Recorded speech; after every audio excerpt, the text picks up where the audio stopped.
আসসালামু আলাইকুম প্রিয় দর্শক, সারা কিচেনের পক্ষ থেকে আজকে আমি নিয়ে আসলাম আলু দিয়ে ব্রয়লার মুরগি ভুনা, তাও আবার ঘরে থাকা অল্প কিছু উপকরণ দিয়ে। যারা ব্রয়লার মুরগি খায় না তারাও সহজে বুঝতে পারবে না এটা ব্রয়লার মুরগি না লেয়ার মুরগি। যারা নতুন বা ব্যাচেলর আছেন তারা কিন্তু খুব সহজেই রান্না করে নিতে পারেন আমার এই রেসিপিটা ফলো করে। এটা গরম ভাত কিংবা রুটির সাথে খেতে কিন্তু অসাধারণ। তাহলে একটু স্কিপ না করে সম্পূর্ণ ভিডিওটা দেখে নেওয়া যাক। ভিডিওটা যদি স্কিপ করেন তাহলে হয়তো একটা কিছু মিস করতে পারেন, তাই এখানে ভিডিওটা স্কিপ না করে দেখার অনুরোধ রইল। এখানে আমি নিয়েছি 1 কেজির মতো মুরগির মাংস। মুরগির মাংসটা আমি কেটে ধুয়ে চামড়া এবং অন্য বাকি অংশগুলো বাদ দিয়ে শুধু গোস্তটুকু নিয়েছি, একটু বড় সাইজ করে কেটে। আপনি চাইলে আর একটু ছোটো করে নিতে পারেন। এখানে দিয়ে দেব প্রথমে পাতিলেবুর রস। লেবুর রসটা কিন্তু অবশ্যই দেবেন। লেবুর রসটা দিলে হবে কি, মুরগির মধ্যে যে এক্সট্রা গন্ধ থাকে ওইটাও থাকবে না, আর ভাজার সময় প্যানের মধ্যে লেগে বা ধরে যাবে না। তাই লেবুর রসটা দিয়ে দিলাম এখানে লবণ, আর দিয়ে দেব আদা রসুন বাটা। আপনারা চাইলে একটু হলুদও দিতে পারেন, এখানে আমি হলুদ দিই নাই। সব কিছু দিয়ে মেখে রেখে দেব। আর অন্যদিকে 1 টুকরো আদা আর 3টি ছোট সাইজের রসুন, একটা পেঁয়াজ, 2টো টমেটো একসাথে আমি ব্লেন্ড করে নেব।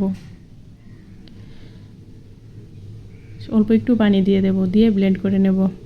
আর 3টা আলুকে আমি এখানে একটু ছোট সাইজ করেই কেটে ধুয়ে রেখেছি লবণ দিয়ে মেখে। এখন এটা আমি তেলের মধ্যে দিয়ে একটু ব্রাউন কালার করে ভেজে নেব। এখানে আমি তেলের পরিমাণটা একটু বেশি দিয়েছি, আপনি চাইলে কমও দিতে পারেন। আমি সম্পূর্ণ রান্নাটা এই তেলটা দিয়েই শেষ করব, তাই বেশি পরিমাণে তেল নিয়েছি। এখন দিয়ে দেব একে একে মাংসগুলা দিয়ে এতটা ব্রাউন কালার করে ভাজার দরকার নেই, একটু কালার চলে আসার পরেই আমি নামিয়ে নেব। এখানে যেন গন্ধটা চলে যায় এবং মাংসটা যেন একটু শক্ত শক্ত লাগে ওরকম করে ভেজে নেব, বেশি ভাজার দরকার নাই।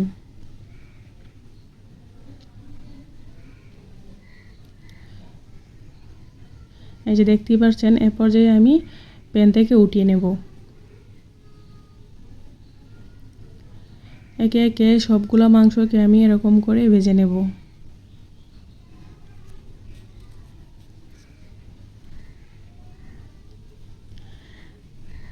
মাংসটা না ভেজেও কিন্তু রান্না করা যায়, তবে একটু তেলের মধ্যে ভেজে নিলে ব্রয়লার মুরগির মাংসটা যেরকম একটু নরম থাকে, ভেজে নেওয়ার পরে কিন্তু একটু শক্ত শক্ত হয় এবং খেতেও একটু ভালো লাগে। এখানে আমি দিয়ে দেব 3টা এলাচ একটু থেতু করে, আর 3টা দারুচিনি, 5-6টা লবঙ্গ, 3টি তেজপাতা গরম তেলের মধ্যে দিয়ে দিলাম 1.5 কাপের মতো পেঁয়াজ কুচি। সবগুলাকে আমি একটু বেরেস্তা করে নেব। বেরেস্তা করে নেওয়া হয়ে গেছে। এখন দিয়ে দিলাম টমেটো এবং আদা রসুন পেঁয়াজের পেস্ট। এখানে একটু পানি বেশি পড়ে গেছিল, তাই পেস্ট একটু পাতলা হয়ে গেছে।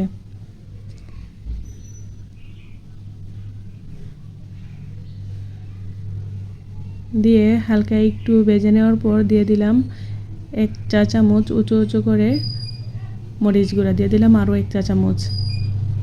তারপরে দিয়ে দিলাম 1 চা চামচ হলুদ গুঁড়া, 1 চা চামচ লবণ। লবণটা কিন্তু আপনাদের পরিমাণ মতো দেবেন। লবণটা প্রথমে কম দিলেও সমস্যা নেই, পরে আবার দেখে দিতে পারবেন। দিয়ে সবগুলো মশলা আমি একসাথে কষিয়ে নেব। দিয়ে দিব ভাজা জিরা গুঁড়া 1 চা চামচ। কষানো হয়ে গেছে। এখন দিয়ে দেব ভেজে রাখা আলু, দিয়ে দিয়েছি মুরগির মাংস, দিয়ে একসাথে নাড়াচাড়া করে মিশিয়ে নেব। মিশিয়ে নেওয়া হয়ে গেলে এখানে অল্প পানি দিব, অল্প পানি দিয়ে কষিয়ে নেব। আর মুরগির মাংস যতটা ভালো কষাবেন খেতে কিন্তু ততটাই সুস্বাদু হবে, তাই অল্প অল্প পানি দিয়ে মাংসটাকে ভালো করে কষানোর চেষ্টা করবেন।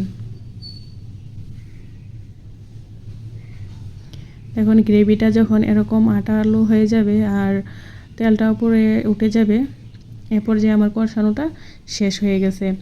এখন দিয়ে দেব আর অল্প একটু পানি। এখানে পানিটা আপনি ঝোলটা কীরকম রাখতে চাইতেছেন সেই অনুযায়ী দেবেন। এখানে আমি বেশি ঝোল রাখবো না, তাই আমি অল্প পানি দিয়েছি। আপনি আপনার পরিমাণ মতো দেবেন। দিয়ে আর একটু ঢাকনা দিয়ে রেখে দেব 15-20 মিনিটের মতো।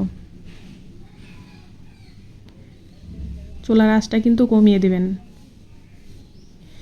তারপরে শেষ পর্যায়ে আমি দিয়ে দেব 1 চা চামচ গরম মশলার গুঁড়া, আর দিয়ে দিলাম 4-5টা কাঁচামরিচ মাঝখান থেকে ভেঙে দিয়েছি আমি।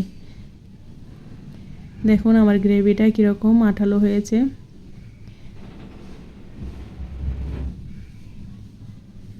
আমি কিন্তু অল্প উপকরণে এবং খুব সহজেই রান্না করে নিয়েছি এরকম অসাধারণ স্বাদের মুরগির মাংস ভুনা। এটা কিন্তু দেখতেও মাশাআল্লাহ অনেক সুন্দর হয়েছে।